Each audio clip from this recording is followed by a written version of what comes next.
Game over. Game over. You're gonna need a big approach. Why so serious? I am Iron Man. This is a tasty burger. Welcome to the In Session Film Podcast. Welcome to this podcast review for April 23rd, 2024, and I'm JD Duran. And I'm Brennan Cassidy. Hey, thanks for joining us this week for this conversation, this review, if you will. Appreciate you all tuning in. If you're one of the 123 or so that responded to my somewhat facetious 300 clip, don't worry, we will not be reviewing 300 on this episode. Was it only 123? I thought it was more than the that. last I looked, it was somewhere around that number, yeah. And a lot of them were very mad. They were very not happy with me. Considering that level of anger that you're talking about, it might seem like there were more than 120 something. So maybe that's why I thought there were more. Just the tonality of it was so negative. Oh my gosh. It's very rare that this happens to me too, because by nature, I'm not very confrontational. I very much get the feedback from like hockey teammates and stuff because I'm very cordial even to the other team. You know, like opening face off, I'm out there talking to the guys like, hey, good to see you. Like, I know. And they basically tell you to be, it's like, this is hockey. You're supposed to fight a little bit, right? Yeah, I mean, when the game's on, I'm playing hard and backing my team and all that sort of stuff. But yeah, as you should. I'm typically non-confrontational.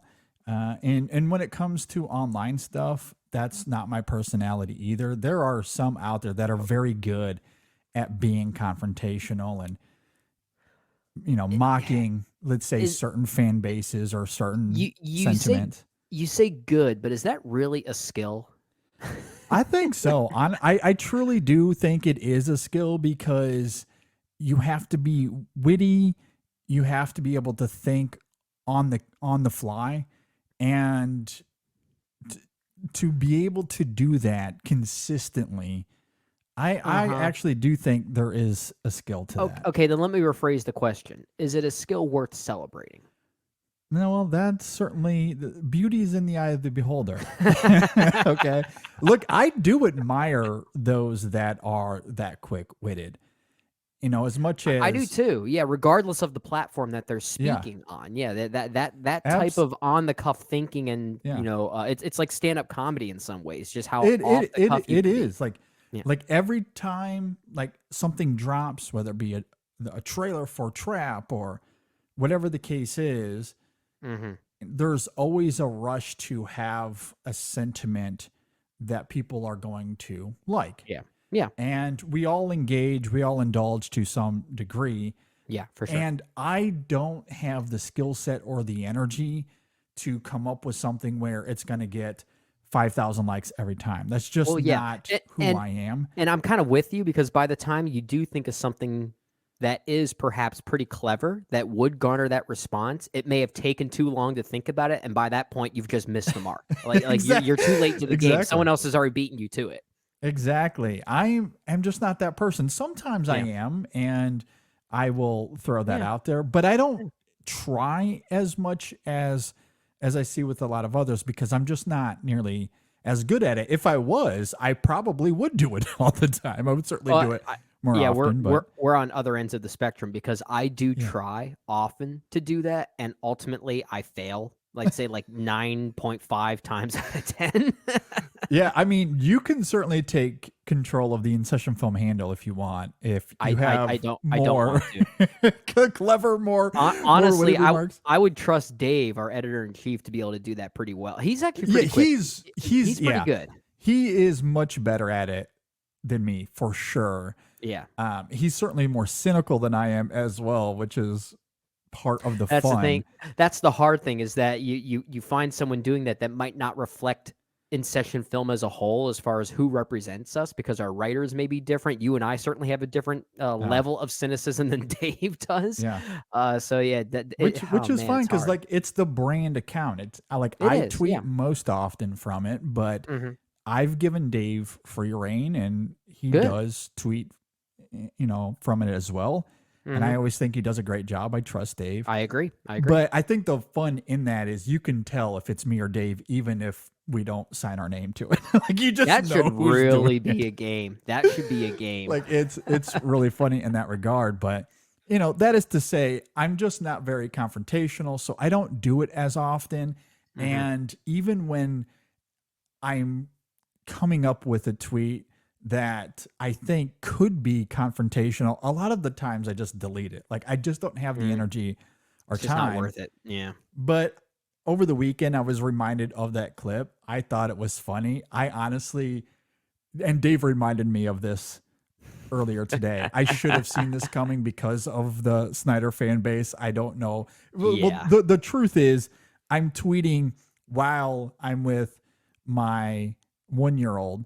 And so we're playing or we're on a stroll or whatever it is. Like I'm half engaged or maybe mostly engaged with him, but tweeting Yeah, simultaneously. you're not fully connected to what you just did online. Exactly. You've got other priorities. Totally oblivious. Absolutely oblivious. So then it goes out, and then I come back much later, and I'm like, oh, there's replies. People don't It's like, oh, I made a what mistake. This was. Yeah. and so like, I mute the conversation. I go see Sasquatch Sunset, which we're going to talk about here in a little bit. That episode should be out tomorrow or very soon. Yeah. And so I go see that movie, don't even think about it, but I go to look before we record episode 582 the other night, and a bajillion replies. And they're not happy with me. Not happy not. at all. And they it's all like- more or less said the same thing, right? You do realize 300's based on a graphic novel, right? It was so like the response to it made the whole situation all the more funny to me, because almost to a T, every single person, and I'm not even being facetious, almost every single reply completely missed the point. Like what? 1,000 miles way over their head, which I thought was hilarious. Yeah, that fan base is very. We'll be nice. We'll call them passionate. That's what we'll say about them. There are other words I can think about, but we'll just leave it at passionate. Yeah, we'll leave it at passionate. That's for sure. Yeah. Because, and again, my last thought on the 300 thing, I wasn't even criticizing the film or having some sort of broad takedown of it. It made a couple of interesting points, which we talked about on the main show a little bit.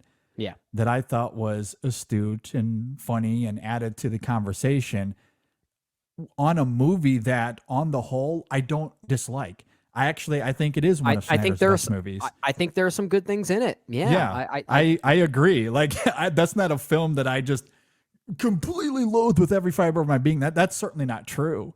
Right. Which just makes the whole thing even funnier, I guess. I'm with you. I'm with you. any I think in Zack Snyder's filmography, what is it, 10, 11 films at this point?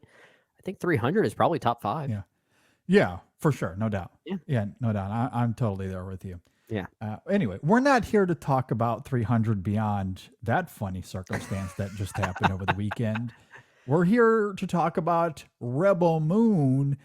And before we get into the film, I guess as an appetizer as well, Brendan did this the wrong way. I did this Absolutely very incorrectly. Did this very, very incorrectly. I am so tired. I am not watching any more movies for the rest of the week.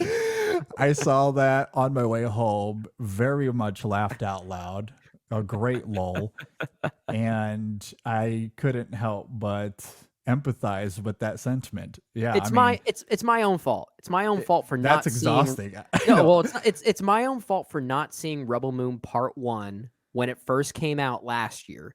And waiting until now when Part 2 came out, and we were going to review Part 2 regardless. So it's like, okay, I got to sandwich these two together back to back, and I gave myself a 4-hour plus experience on Rebel Moon. That's how I experienced this. I know. If I wasn't driving, I was going to text you immediately to be like, Brendan, what are you doing? What are you bold. doing? I'm daring. You have to love yourself more than that, my friend. I love the podcast. That's how dedicated I am to this show right now. Well, I certainly do appreciate it. With that, let's go ahead and jump into Rebel Moon. And the way we are going to parse this out, we're going to sandwich both movies into this conversation because I think the idea was that this was one movie split into two parts. And so we're going to talk, and also part of it, to Brennan's point earlier, we missed part one because it came out during Christmas of last year. And we had other priorities. That's a word. We're very busy during that time. We didn't get a chance to get to Rebel Moon Part 1, so we decided let's wait for the second to drop, and we'll just cover the whole experience as one conversation. So that's what we're going to do. We're going to talk about Rebel Moon as one movie, but we'll certainly decipher the various films when we need to. Sure. All right. Okay. With that said, Rebel Moon is directed by Zack Snyder. It stars Sophia Boutella, Jarman Hansu, Ed Skrein, Michael Huisman, Duna Bay, Ray Fisher, Charlie Hunnam, Anthony Hopkins. Who would have thought? Anthony Hopkins. It's funny because he's basically just there to give the opening prologue and voiceover narration. Then it's like, wait, we have to make a character for this person as well. He can't just be a voice. I do. Yeah, maybe we could talk about that as well. I was half waiting for this movie to turn into like a Chappie-like thing. Yeah, especially when he was introduced. And we're very much getting ahead of ourselves here. But sorry, there's a lot on the mind here. At the time when the film had come out, I did see Rebel Moon during that Christmas break. And I don't remember how it came up, but we were talking, or you had asked me what I thought of part one. And I said to Brendan at the time, I'm very curious why they cast Anthony Hopkins, because he does the opening prologue. There's a scene in the opening 20 minutes or so with his robot character that I actually think is quite poignant.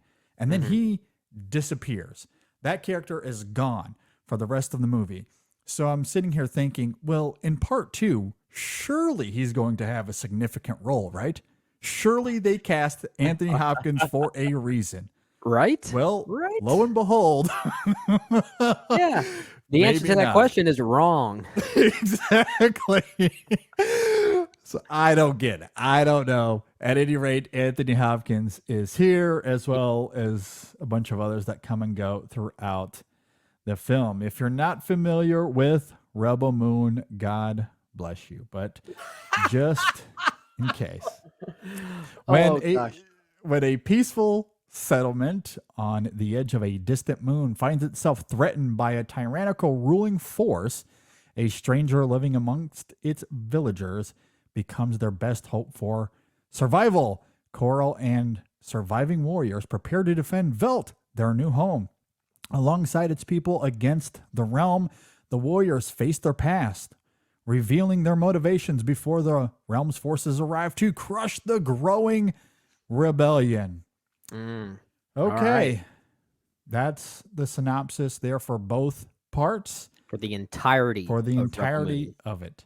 I'm sure much of it sounds familiar for reasons we'll get into. Brendan, what did you think about Rebel Moon? I guess I'll start there. Well, before I start there, I do want to first acknowledge I'm not the biggest fan of Zack Snyder, but I want to love his movies. I really want to see what his fan base sees. I don't always get there, but there are always things in his movies, visually, thematically, that I do at least find interesting. I like what he tries to go for. I just never think his execution is all there. Like in a movie like Batman v Superman, for instance, the moral gray areas of that movie I think are interesting.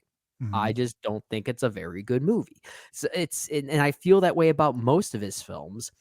And with regard to Rebel Moon, I'm trying to think of where I want to start here, because we're talking about this as one movie, but it was released in two parts.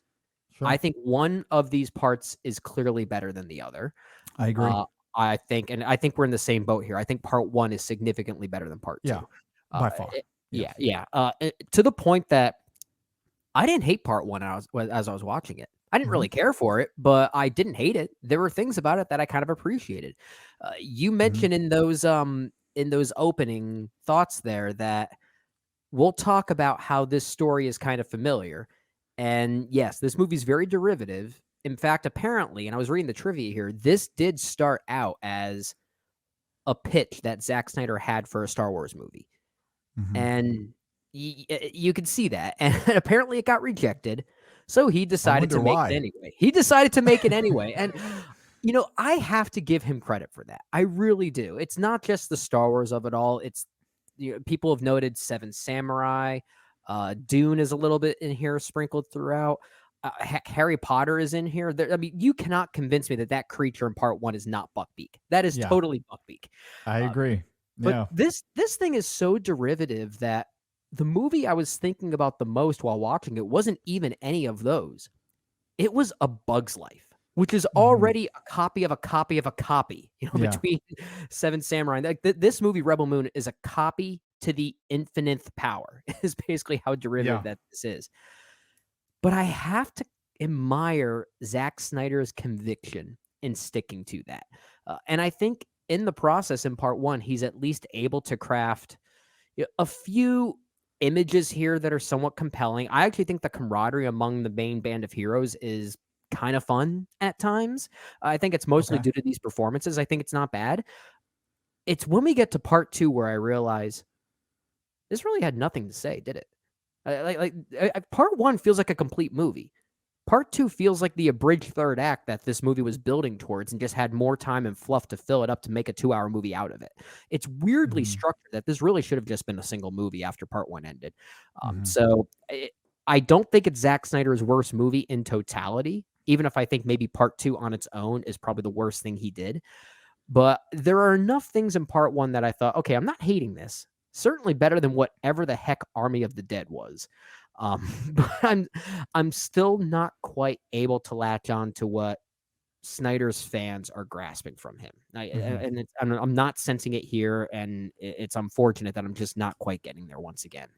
Yeah, I very much do agree with you that A Child of Fire Part 1 is much better than The Scargiver Part 2.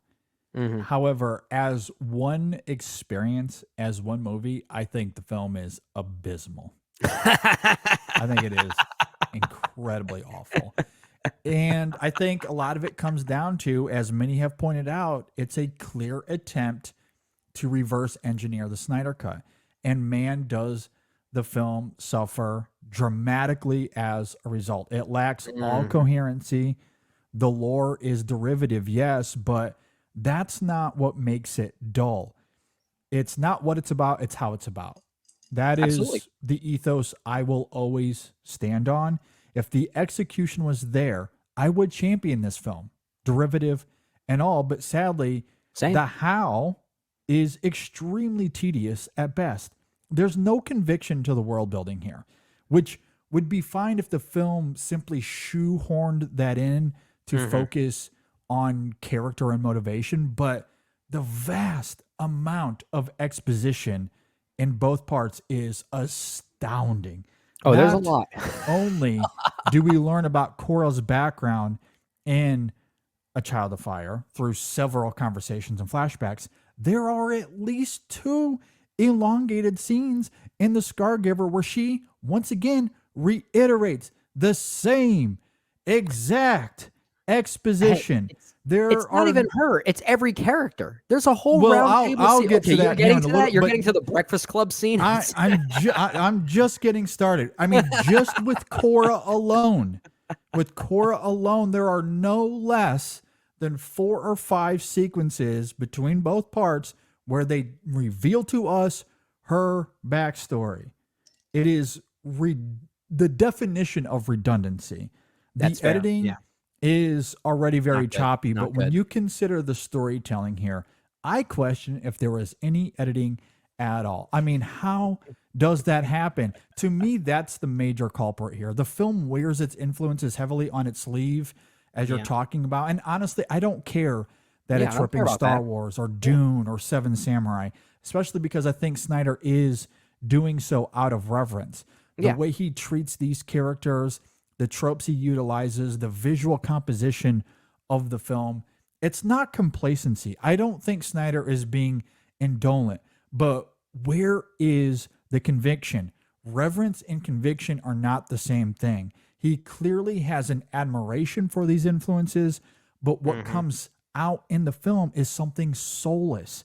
It's vacuous, it's extremely tedious, and that's almost worse than being truly uninspired and doing it cynically for the paycheck.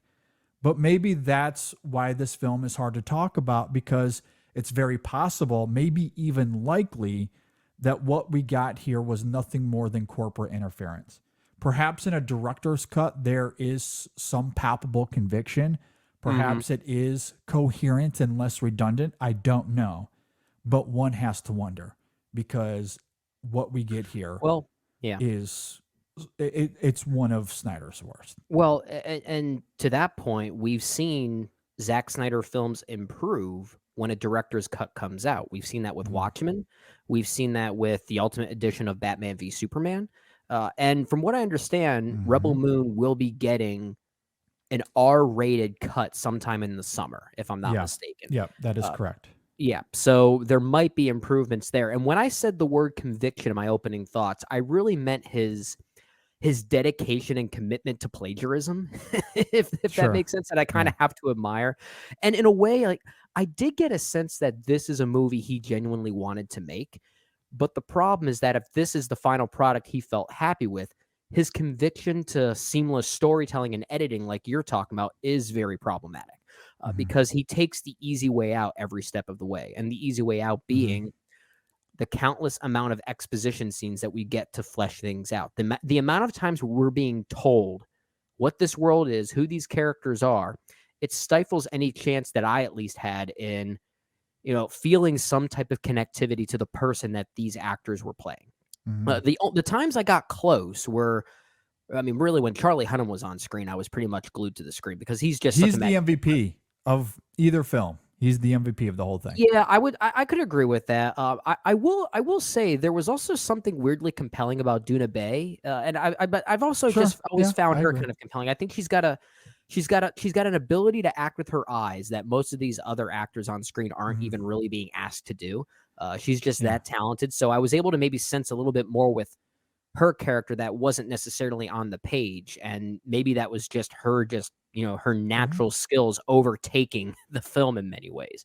And I think in some of those moments, I was able to at least get a sense of good camaraderie between these heroes. I at least sense where the blueprint was to make it something good. The question is, as we might agree here, did the product itself take advantage of where that blueprint was to end up somewhere good? Because it does not. But there were definitely seeds of where this could have been a pretty interesting, if not derivative version of something that we've seen before.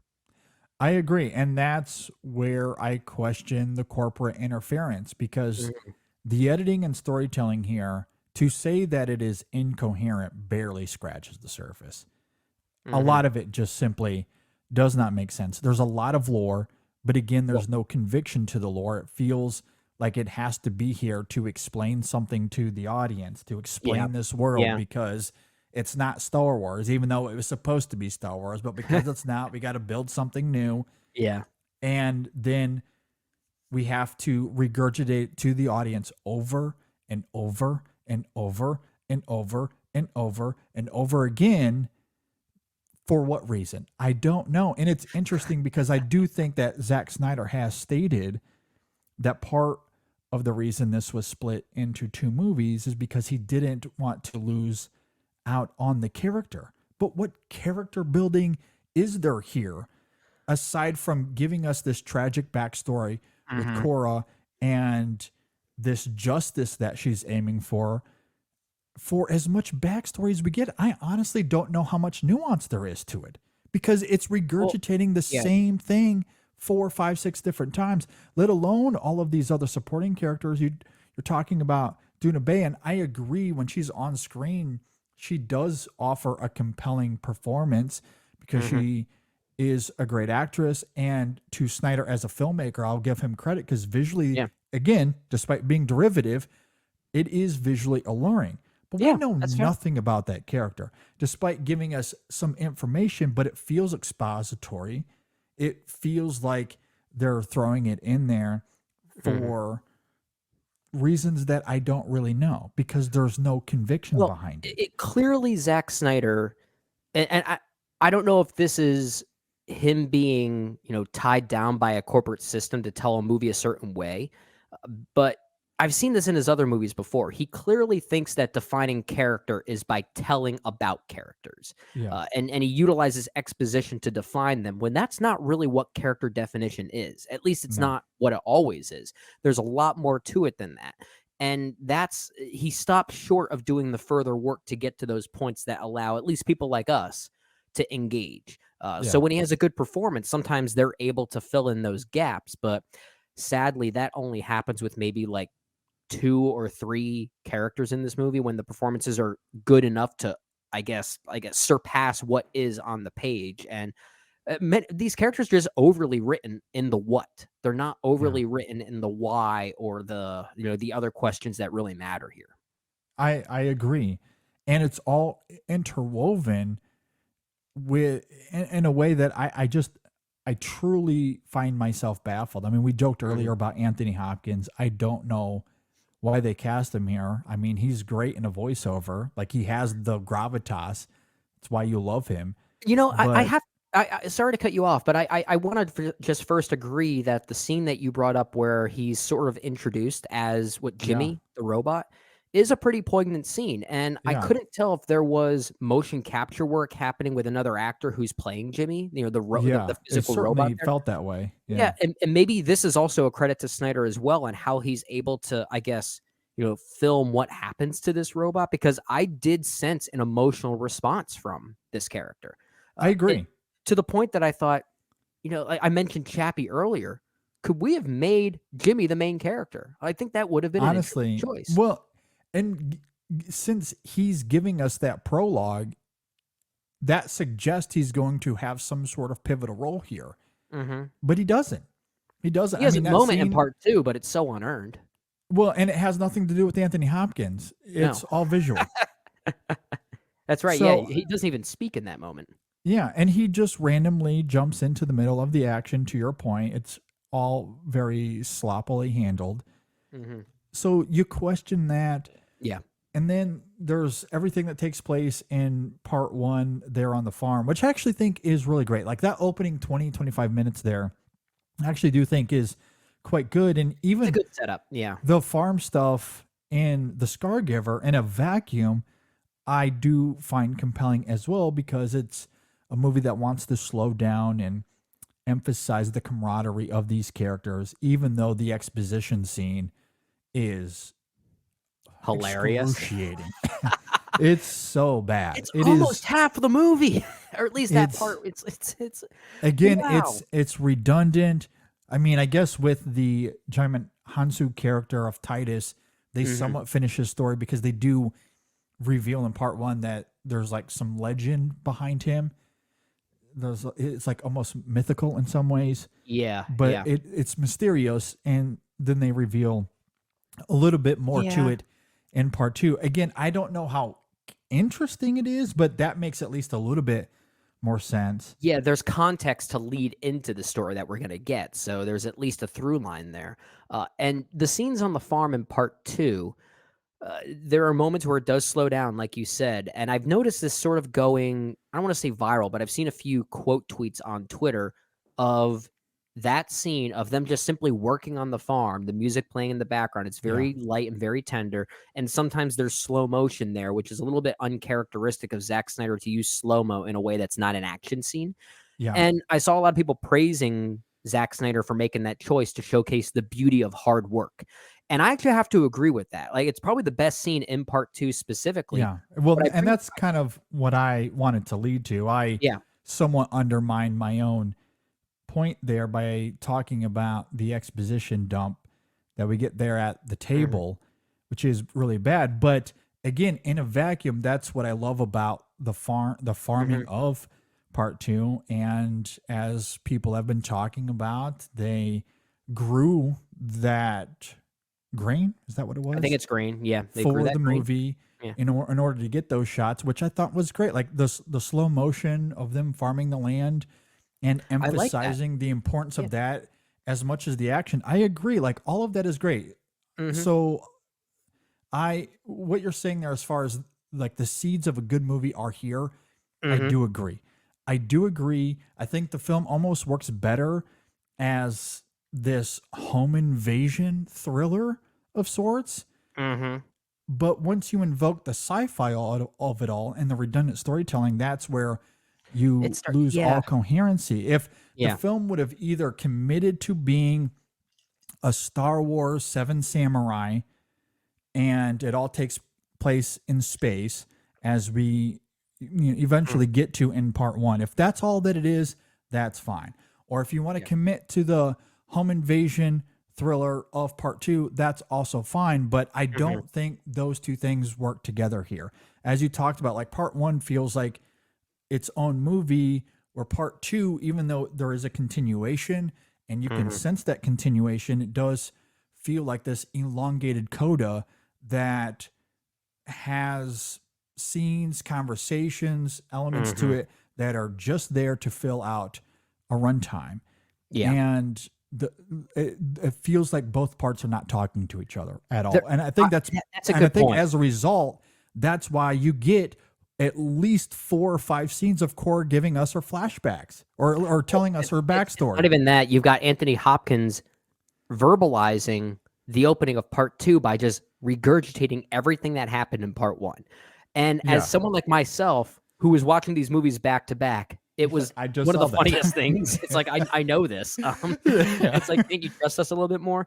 I do want to go Yeah. back quickly to the farming sequence we were just talking about. And the reason I want to go back to it and how it connects to why we don't like the exposition scene for all of these characters at the table, which no joke feels like it goes on for 45 minutes. It was Yeah. probably less than that, but it feels like it's Well, almost we had half to the go movie. around the table, Brendan. Oh yeah, Everybody had to get in everyone on had the a act. turn. Everyone had a turn. But I bring the scene before it up to say I felt like I got to know the characters way more just by watching them work and Yeah, watching them farm. seeing their Yeah. work ethic. I felt like I was getting more character moments from them as opposed to them just telling us their backstory. Like Yeah. that right there is a clear distinction of what to do and what not to do. And somehow Zack Snyder has both examples in a span of like 40 Mm. minutes. I just think that's Yeah. hilarious. I agree. I mean, I feel like you get to know the characters by the choices they make, how Mhm. they interact with each other, and Gestures. It's about the gestures. gestures. And you Yeah. already see a lot of that in part one. Mhm. For example, I invoked Titus earlier. Mhm. And when we meet him, we're told that he's this former general who everyone seemed to revere. Yeah. And the mother world seemed to fear him in some sort of way, which is why they have him in this giant guarded prison. Yeah. And our central group led by Cora is trying to break him out, right? And they're Mhm. Right. trying to break him out for a reason. Yeah. He's one of the 7 samurai, if you will. Yeah. Yes, They he is. need him. They need him and his leadership.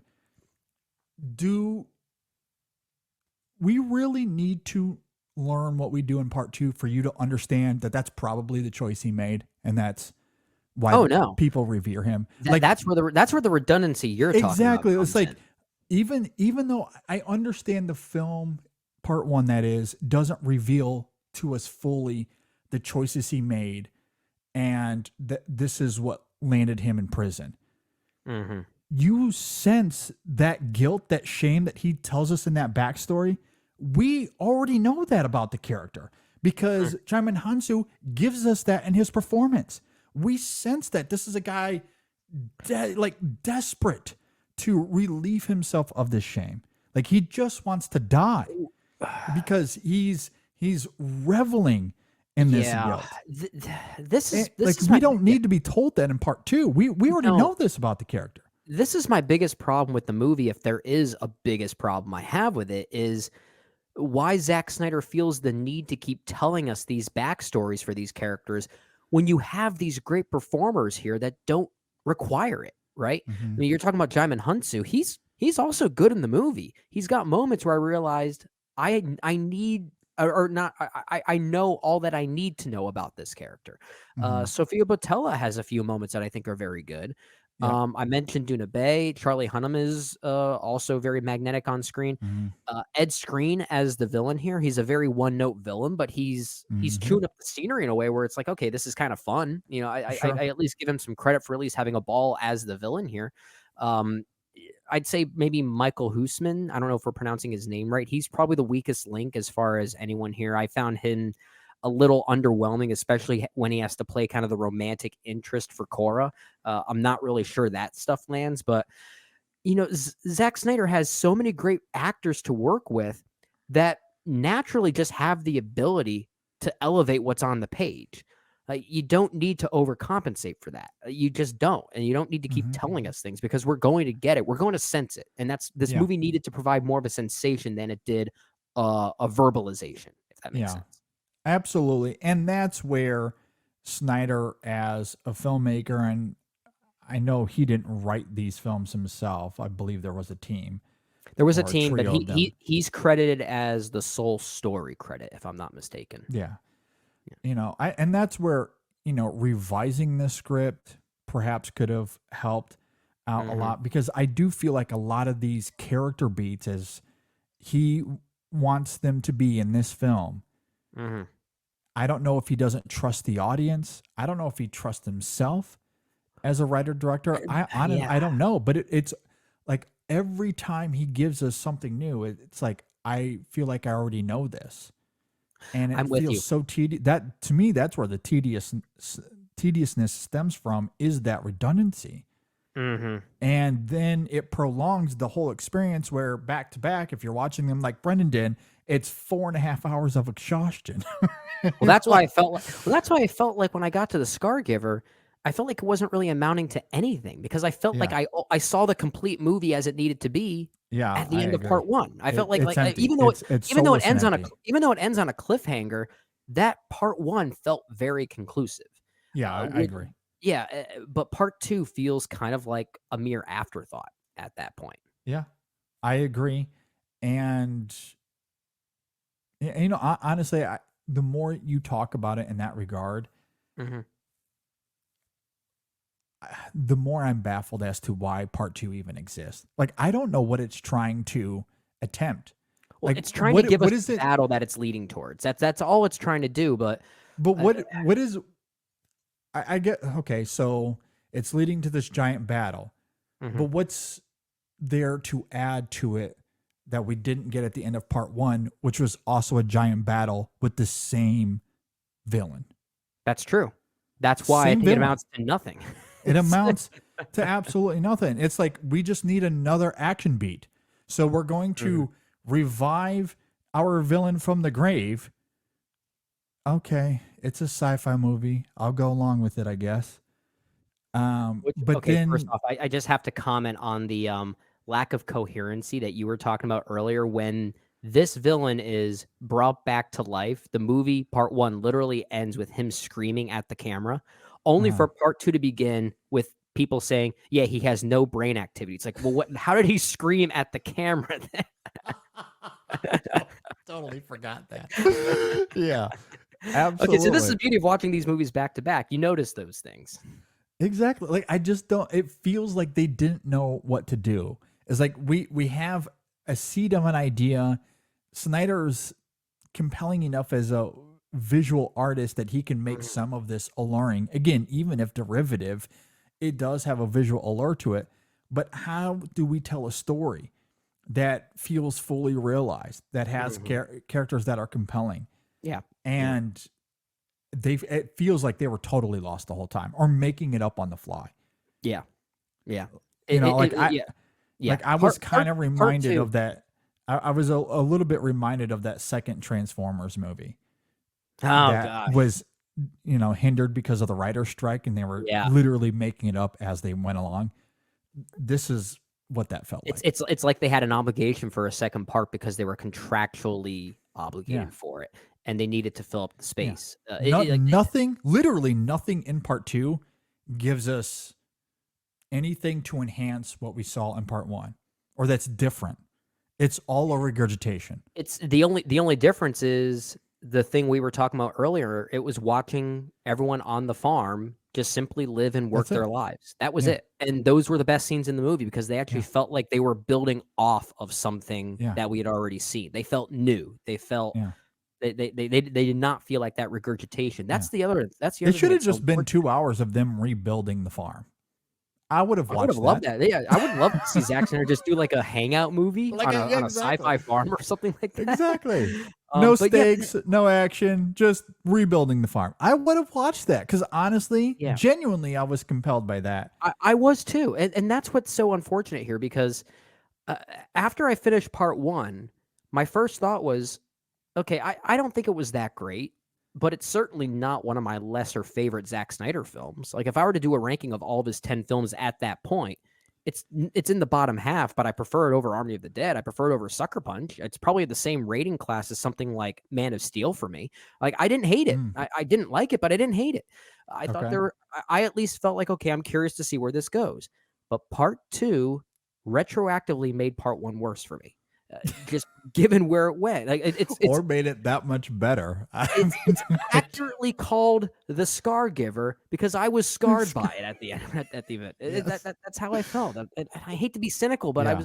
was really hoping for a win here. I really was. I was as well because, and I wrote this on Letterboxd. We didn't get a chance to review it until now, obviously. But when I watched part one, I somewhat enjoyed it for what it was. I didn't completely hate it. I found it derivative. To me, the execution was lacking.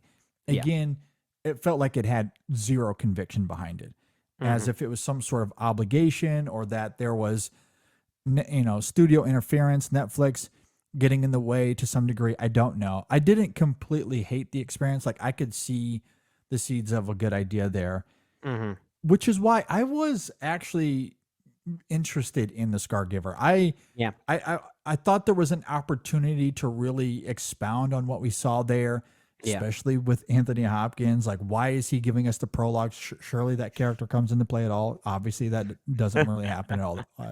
And so they go to this farm, and almost the whole movie takes place on the farm, other than the shots on the ship when we're getting the other side of the coin, and then they invade. That's it.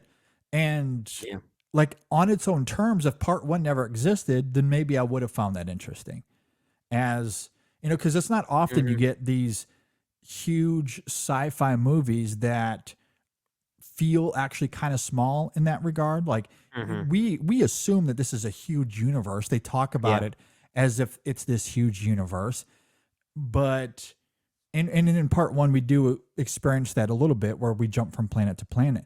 But what if they talk about this universe as being this huge galaxy like Star Wars, but then it just turns into a home invasion thriller? It would work a lot like the first Alien in that regard. You could do one of two things. You either leave part one as it is, or you make just part two and let Anthony Hopkins do this like 10-minute exposition dump / prologue that basically tells us everything that would have happened in part one anyway, and then just release part two as its own movie, which is basically our way of saying, I think both parts individually are better than they are together. Exactly. Like, together I was it works. just about to say, like, through this conversation, I think I've realized that even the Scargiver, because we get that opening prologue at the beginning of the Scargiver as well, that could work as a lead-in of sorts to give us some context as to why we're on this planet with this farm. You could watch that on its own in a vacuum and pretend part one doesn't exist, and it could still work as a movie, especially because all of the information you get in part one, all of it is also in part two. Yeah. Like they give us it all again. Or you could do vice versa and just pretend the Scargiver doesn't exist. And then you have a Seven Samurai in space. Yeah. Okay. Like I could honestly, I feel like if you split the two, then you have two somewhat still sloppy and messy, but better movies than if you put them together as one big movie. I am genuinely curious what this director's cut in the summer of this year is going to look like. I mean, we know it's going to be R-rated. I don't think the rating here is the problem. I think if these movies in an R-rated platform simply add more gratuitous violence to it, maybe a little bit more profanity or whatever it might be. Like that's not going to make these movies better, and I'm sure most people would agree with that. I'm Yeah. most interested in the same things that made Watchmen such a better movie with the ultimate cut. I think that movie significantly improves when you add in the extra time between these characters. It's still not a perfect movie, but it really it focuses on what made that story so fascinating more so than the theatrical cut. And I'm really hoping for a similar situation here. I don't know if it's going to happen, obviously, but I really hope that that's the case. Absolutely. And look, I don't know anything about Dodie Jane Dorn, who edited these movies. So this isn't necessarily a slight at her, because I'm sure Zack Snyder and Netflix is a big part of the editing process as well. But what these films don't need is more time. It definitely doesn't need more. You already have a full movie here. That's a great point. Okay. You need to condense this. You need to edit this into a fully functioning, coherent movie. The information is there. You just have to slice and dice this until you get to that coherency. And you lose the redundancy. That's what you need. That's a great point, and that makes it almost antithetical to something like Watchmen or Batman v Superman, which are movies that did need more time. And I never like to say a movie needs to be longer or shorter to make it better. But those two movies in particular that were released in theaters as they did need more time dedicated to those moral gray areas in their themes, those complicated ideas, those character dynamics, the emotional weight that these characters were meant to represent. Like Dr. Manhattan's backstory in Watchmen is only partially moving in the theatrical cut, but when you have more context around it, there is a heartbreaking tale there. And that's what those movies needed. But you're right. Rebel Moon needs the opposite. It absolutely needs the opposite. I agree. I agree with you about Watchmen. I felt the same way about Justice League. Like him being able to release his 4-hour version of that, I loved. Genuinely. I really liked his 4-hour cut of Justice League. That's your favorite Zack Snyder film, right? Yeah, might be. It's probably at this point. Yeah, probably top 3 for me. Yeah, I'm still a big fan of Dawn of the Dead. Is still my favorite one. But that's ironically the one before he really became Zack Snyder is the one I like the most. Exactly. Yeah, and I haven't seen that film in quite a while. If I was to revisit it, maybe it jumps up. But I really like Justice League quite a lot. That's, as I'm looking at his list here, probably my favorite. That or, and again, I don't say this jokingly. Oh, I know. The Legends of the Guardians. Or Legends of the Guardians. That's top 5 for me as well. Yeah. I love Dawn that. of the Dead, Watchmen, Justice League, the Legend of the Guardians, the Owls of Ga'Hoole. Is that the name? The full name of it? Ga'Hoole. Yeah. Yeah. When we get to that number 5 spot is where it gets a little tricky for me because I think movies like 300, Batman v Superman, and Man of Steel, I feel kind of like equal about, and I guess it really just depends on the day. I might go 300 just because it's top of mind given that tweet that you put out there. Sure. So I might say that rounds out my top 5 at this moment. Yeah, I think that's very fair. Honestly, as far as a top 5, it's definitely Justice League, the Owls of Ga'Hoole. Those are that's probably my 1-2. Okay. And then Dawn of the Dead for sure. That, and again, that might be higher if I was to rewatch it. And then Watchmen. Those 4 are solidified. Yep, I'm with you. Same 4, different After order, that, of course. Yeah, we always think alike. I mentioned 300 earlier as probably taking that 5th slot, but as frustrated as I am by it, there are elements of Man of Steel I also really like. Like I feel the same about Man of Steel as I do something like Interstellar. And I know people love Interstellar. Yeah. And I want to love Interstellar. Yeah. There are elements of that film that I think are genuinely some of the best, of all time. Like Tars, one of the best movie robots ever. Like Hans Zimmer score, all-timer. It's like Interstellar, the spinning scene, all-time scene. Interstellar is both Christopher Nolan's best and worst movie. And worst. And and then there's elements of it that I despise. like some of Nolan's I'm with you. absolute worst tendencies. I'm with you. And so I find myself so mixed on it, and I feel the same way about Man of Steel. Maybe not quite to that extreme, because I don't think anything here is all time worthy.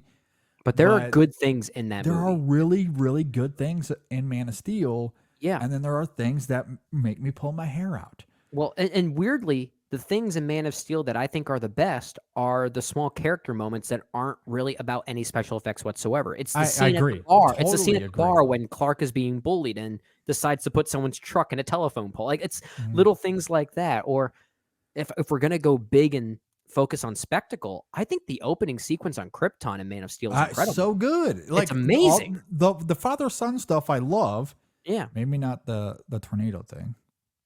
That's But- a debate. That's a debate. Not between you and I, but between most other Yeah. people. I don't I'm a know. little mixed But on like- it too. I but like the- the but- idea of it, but not so much the execution. Exactly. It's the execution, not the idea. But broadly speaking, the father-son stuff in that film, I do think is very effective. Of course, Hans Zimmer, I love his score there as well. So like, yeah, there are things I really like. Like Man of Steel has higher highs for me than something like Batman v Superman. So I would probably go Man of Steel, even as polarized as I am on that film. It just That's has fair. higher That's highs for me. I mean, same with 300, like higher highs for me. Good performances. Good Good performances. dialogue that's very quotable. So I have to give the Yeah. film some credit there. Historically inaccurate, as we talked about, but at least it concludes in a way that commits to its melancholy. Like I kind of appreciate the sense of tragedy for that movie. For 300, you mean? Yeah. Yeah. For 300 specifically. Yeah. No, I agree. I do, on the whole, despite my tweet, I like 300. We're running back towards it. You know, again, I think maybe the biggest critiques I have of it might be the graphic novel it's based on that Snyder just commits to, Yeah. which I get. Like, I don't, that, you know, and he's talked about that. I know Snyder has talked about that. Yeah.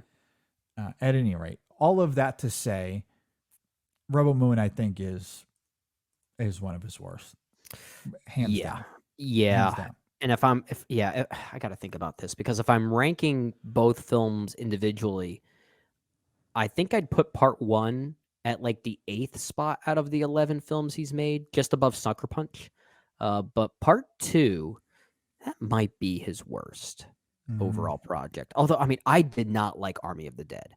I had a lot of respect for Zack Snyder's commitment to utilizing a certain type of camera lens that was outdated. Apparently, he went many years trying to buy every Canon Dream lens off of eBay. And I think these were all dated like in the 1960s to kind of give that film its weird, shallow focus. Yeah. Again, it didn't work in execution for me, but I admire the attempt. Yeah. But that's I don't think that's a very good looking movie at all. And it's just so unpleasant. That one I just agree. can never revisit. I agree. I don't like Army of the Dead, even though I did rate it slightly higher on Letterboxd than I did the Scargiver. Not that that necessarily means anything, but It doesn't. It's all in the moment. Ratings are relative, not absolute. I mean, if I'm really picking nits, I think I might like the Dave Bautista of it. That maybe that edges it out for me more than the Scargiver. Yeah. Or the who is it? Tig Notaro, I thought was pretty compelling in that too. Absolutely. So, okay, you know what? Yeah. Yeah, as we're talking, I'm rating that higher. Okay, Rebel Moon Part 2 is his worst movie. Exactly. So like changing I up think, right now. Exactly. Ever so slightly, I think I might take Army of the Dead over the Scargiver, which I think might be his worst. Although I'd have to rewatch Sucker Punch to perhaps confirm that. But I do too. It's been a while. I know it has some defenders. it does have some defenders, and yeah. it's kind of in the vein of what we talked about on the main show of blockbusters. Kind of, at least certain blockbusters having a resurgence because of the CGI soup we get these days. I don't, Sucker Punch doesn't qualify for me in that regard. However, I have seen some people defend the film from that same spirit. In the same way. Yeah. In the same way. So I'd be curious to rewatch it genuinely and see how differently I respond to it if I do at all. Me too. And maybe I would like it more than the Scargiver. The Scargiver, I think I would like if A Child of Fire didn't exist. as we noted. Why is it even called that? I don't know. I don't know. A child of war makes more sense. I agree. But I nothing about I these can't take films credit for make that. sense. Someone else made that observation when the film first came out last year, that the title didn't even make sense, and now I understand why it doesn't make sense. Yeah. Who knows? Do you have any final thoughts on Rebel Moon? I think we've exhausted this. No, I don't think so. I think the score is pretty good by Junkie XL. Yeah, the score is Yeah. not bad. So there are aesthetic things here that I do think are a little bit interesting. Although, visually, while I do think there are some decent visuals here, I definitely prefer Zack Snyder working on film as opposed to going digital like he does here. And I believe he did something similar with Army of the Dead. I think these are his lesser looking movies overall. I prefer the graphic novelty look of his prior films. I think I agree. I think he seemed more comfortable there. And say what you will about those movies as movies, they were at least, I wouldn't say great visually, but at least interesting visually. They had a very distinct look that separated themselves. I'm not quite getting that same response with Rebel Moon, Army of the Dead, this later phase of Zack Snyder. Even with that said, I do think aesthetically, musically, sonically, there are things in Rebel Moon that I don't dislike. There is definitely potential there visually that, expanded on it could have been a very interesting movie. Yeah, I would be interested to see a behind the scenes documentary on this, because I am, for as cynical as I've maybe been in this conversation, I've certainly been critical of Zack Snyder. I am wholly open to giving him more credit and retracting my criticism if Netflix was heavily inserting their authority here. To, again, and I do think this is exactly what these films are trying to do, at least the versions that exist currently before we get his director's cut. And one makes you wonder why there's a director's cut, because already. I think these two films are meant to very intentionally reverse engineer the Snyder cut. I think that's exactly what they're trying to do here. And I do wonder if their thumbprint is all over this movie without us maybe knowing exactly to what extent. Yeah, I know there is a making of on Netflix. I think it came out the same day as the SCARGIVER, which means if it's on Netflix, it's not going to give the details you're thinking of because it's, by Netflix. So I don't think that's going to give you any answers. But to your point, I would love to be a proper fly in the wall for those conversations to hear what the story was. While certainly different circumstances, this isn't a one-to-one comparison, don't get me wrong. Right. But what I'm asking for is similar to what we just got with the whole Nickelodeon documentary that just came out. Oh, yeah. Quiet on Set. Quiet on the Set, where that was a full-on, we're getting into the hard stuff here. Yeah. That wasn't from Nickelodeon, obviously. If Nickelodeon was releasing that documentary, I'm sure a lot of what we saw there does not make it to air. I'm sure. Yeah. But like, that's what, like, obviously I'm not comparing circumstances. Yeah. But very different. That level of exposure is what I'm asking for. I want to know, and obviously it's going to take a filmmaker not involved with Netflix as to what their involvement, what their interference really was here. Because I just wouldn't surprise me. Like, I've never been a Zack Snyder stan, but his films have always been, at the very least, more logical than what we get in these two cuts. Sure. Yeah, I'm with you. His films have been messy. They've been polarizing. They haven't always worked for me. There's a rigidness to them that I don't always love, but I've never found them this uninspired and this choppy. Like, it feels like every decision, as from a storytelling perspective, was made with no thought whatsoever. Yeah. Absolutely. And it wouldn't surprise me if there were 45 cooks in the kitchen, and that's why we end up with 5 scenes of Cora revealing to us her back. Like, what were you thinking about Cora? Let's say the 5th time. You heard her story. It's like the movie got 5 different execs coming in who are all different at different times. A new one comes in. I have no idea what happened before. I need to find out what's up. Can you make a new exposition scene getting me up to speed? It's kind of what it feels like. It's a weird thing. It's bewildering. And Yeah. then you get to the SCARGIVER, which is so frivolous that I can't wrap my mind around how it adds nothing to this story, whether it be the characters, the action, the story as a whole. It's all a regurgitation from the first movie, minus its MVP and Charlie Hunnam, who, spoiler alert, is killed off at the end of the first movie, which was sad. I found that sad because that was my favorite character by far.